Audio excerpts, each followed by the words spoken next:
నువ్వు చేసే పనులు ఉన్నప్పుడు ఇంకొకరిని విమర్శించొద్దు అనేది నా పాయింట్. అది ఆపు అని అడుగుతున్నా రోజాని.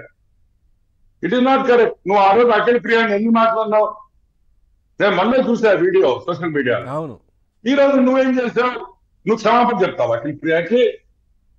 అఖిల ప్రియ నువ్వు తప్పు చేశానమ్మా, సారీ అమ్మా, క్షమించని చెప్తుందా? ఏదో నోరుందని వాగేసి అవతల ఆడవడం కాదు. నిజంగా చెప్పాలంటే సార్, అప్పుడప్పుడే అఖిల ప్రియ గారు పాలిటిక్స్ లోకి వచ్చారు, కొంచెం ఏదన్నా తప్పులు ఉంటే చెప్పాలి, ఆ విధంగా విమర్శ చేయకుండా. ఇంకా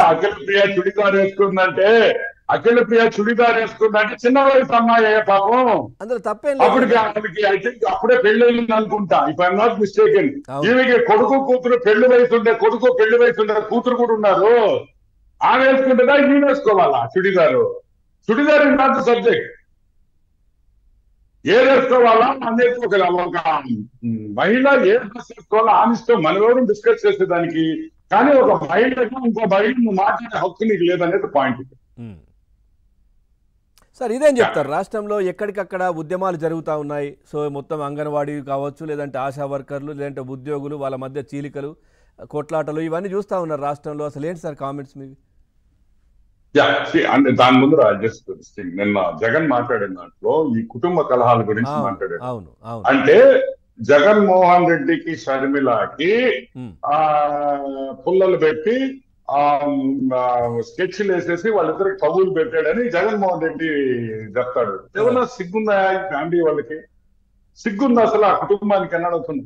మీ ఫ్యామిలీ గొడవలకి చంద్రబాబు నాయుడికి ఏం సంబంధం? ఆయన చెప్పాడా వైఎస్ వివేకానంద రెడ్డి మర్డర్ చేయమని?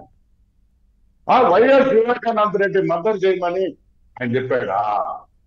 షర్మిల టికెట్లు ఇవ్వద్దని చంద్రబాబు నాయుడు చెప్పాడా జగన్మోహన్ రెడ్డికి?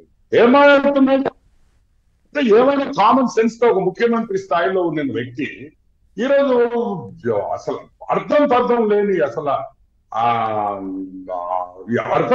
లేని డైలాగులు, వాళ్ళ కుటుంబంతో మాకేం సంబంధం అంటే వాళ్ళు రేపు జగన్మోహన్ రెడ్డికి జ్వరం వస్తే అది కూడా చంద్రబాబు నాయుడు కుట్ర. ఏమంటున్నారండి? హాస్టల్ దగ్గర చొక్కాలు జుట్టులు బిక్కొని కొట్టుకుని అంత స్టేజ్కి వచ్చారు ఇల్లు. మా తెలియదా సంగత? అంటే మీరు కొట్టుకోవచ్చు ఊళ్ళో వాళ్ళ మీద, చంద్రబాబు నాయుడు మీద. అదే చంద్రబాబు నాయుడు అది చెప్తే తింటారా మీరు? సిగ్గులా? ఇప్పుడు ఆయన చెప్పిన దాన్ని బట్టి అంటే అన్న చెల్లెళ్ళు ఇద్దరు వచ్చి చంద్రబాబు నాయుడు మాట్లాడుతున్నారా? ఏమన్నది బ్రెయిన్లెస్ పీపుల్ ఎట్లా మాట్లాడతారు నాకు అర్థం కాదు. ఇట్స్ నాట్ కరెక్ట్ కదా. ఇప్పుడు ఈ లెటెస్ట్ కమ్ టు ఇప్పుడు జరుగుతున్న ధర్నాలు ఎన్ని క్యాస్కేడింగ్ ఎఫెక్ట్ అని ఒక వర్డ్ ఉంది ఇంగ్లీష్. క్యాస్కేడింగ్ ఎఫెక్ట్ అంటాం. అంటే చిన్న చిన్నగా పీక్కి వెళ్ళిపోతుంది. ఇప్పుడు నువ్వు రకరకాల ప్రామిసులు చేశావు. 99.9% నేను అన్ని తీర్చేసాను అన్నావు. తీర్చుంటే ఈ ధర్నాలు ఎందుకు జరుగుతాయి? ఈ గందరగోళాలు ఎందుకు జరుగుతాయి? ఈరోజు ఆశా వర్కులు అసలు నువ్వు జీతాలు కరెక్ట్ గా ఫస్ట్ 1వ తేదీకి జీతాలు లేని పరిస్థితుల్లో ఉన్నోడు ఈరోజు ఆశా వర్కర్లు కానీ మున్సిపల్ కార్మికులు కానీ వాళ్ళకి అట్లీస్ట్ నువ్వు ఫస్ట్ ఆఫ్ ది మంత్ నువ్వు జీతం వేస్తే అట్లీస్ట్ వాళ్ళకి ఆ సాటిస్ఫాక్షన్ అన్న ఉండేది. నువ్వు అది చేయలేని పరిస్థితుల్లో ఆ కోపంతో వాళ్ళకు ఉండే డిమాండ్స్ తో వాళ్ళు బయటకు వస్తారు. ఎస్ వచ్చారు. ఎన్ని రోజులైంది వచ్చి? అసలు బొత్స సత్యనారాయణ పక్కన సజ్జల రామకృష్ణారెడ్డి కూర్చుండేదండి డిస్కషన్ కి. ఎవరు Sajjala Ramakrishna Reddy? Is only an adviser to the government, సలహాలు ఇచ్చేవాడు. ఆయన ఏంది బొత్స పక్కన కూర్చొని, బొత్స ఇటు కూర్చొని తల ఉంచుకొని, ఏం కర్మండి వీళ్ళకి?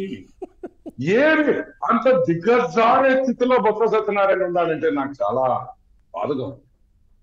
ఏం కర్మ! మంత్రులు ఐ థింక్ పక్కనే జోగి రమేష్ ఎవరుందండి నెక్స్ట్ సీట్ లో, నాకు పేరు గుర్తురావట్లా, అల్లిమిడి సురేష్ ఐ థింక్ ముగ్గురు 4 మినిస్టర్లు కూర్చొని ఉంటే table head of the table ఎవరు కూర్చుంటాడు? సజ్జల రామకృష్ణారెడ్డి. సిగ్గుందంట ఆయన క్యాబినెట్ లో ఉన్నారు? సిగ్గుందా అని అడుగుతున్న మంత్రులకి.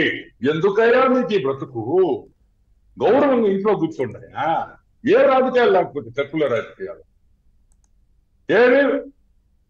సెల్ఫ్ రెస్పెక్ట్ కన్నా మించిన రాజకీయం ముఖ్యమా? మీకు సెల్ఫ్ రెస్పెక్ట్ ముఖ్యమా? సెల్ఫ్ రెస్పెక్ట్ లేకుండా మీరు ఇంత దిగజారారు కాబట్టే మిమ్మల్ని జనాలు తిరస్కరిస్తున్నారని కూడా అర్థం చేసుకోవాలా ఈరోజు వైసీపీ మంత్రులు. యా మా ఎనీథింగ్ ఎల్స్? Right sir. అంటే అయితే వీటి గురించి ఇప్పుడు మీరు అన్నట్టుగా